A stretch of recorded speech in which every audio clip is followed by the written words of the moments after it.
The next scenario is a common thing that you can kind of irritate your back every time throughout the day, simply getting out of a chair wrong. Mike is going to demonstrate the wrong and the right way. So this will depend upon your back issue again, like we mentioned earlier, whether it's stenosis or a disc bulge issue. So the first one is flexing forward like this and then standing up. If I have a disc bulge, this is not going to feel very good because again, we're getting in that rounded forward posture, causing more irritation, and then trying to stand up.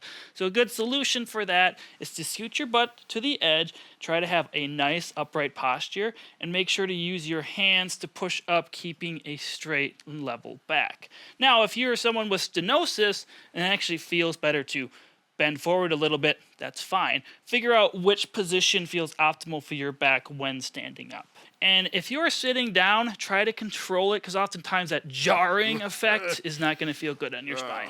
And the final mistake is not lifting something correctly off the floor. Oftentimes when we're not thinking about it, we just reach down, again, notice the curvature of my spine, and then we lift up, and then it hurts even more because I bent down and I'm lifting something. Depending upon the weight, it can really make it worse. So what we want to do is try to keep a nice neutral spine when we're going down. There's variations of this, so we'll show a few options.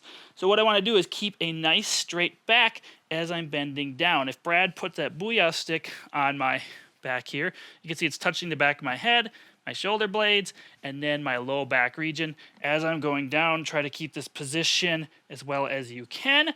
If you start rounding like this is going to cause some problems. Now, some people are not going to be able to keep a straight back. You're probably going to have to start bending your knees. If I try to keep a straight back, I get stuck here.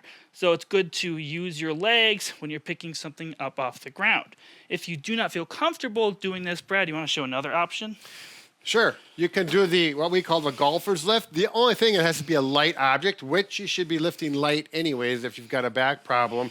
So I'm going to actually kick this leg out, one hand for balance, probably will need that, out, and then pick up the object. Again, it's got to be a light object you can do with one hand, and it works really well.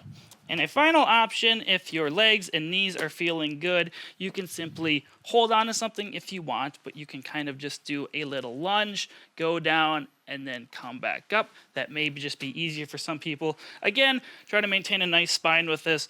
Don't get rounded forward because you certainly can.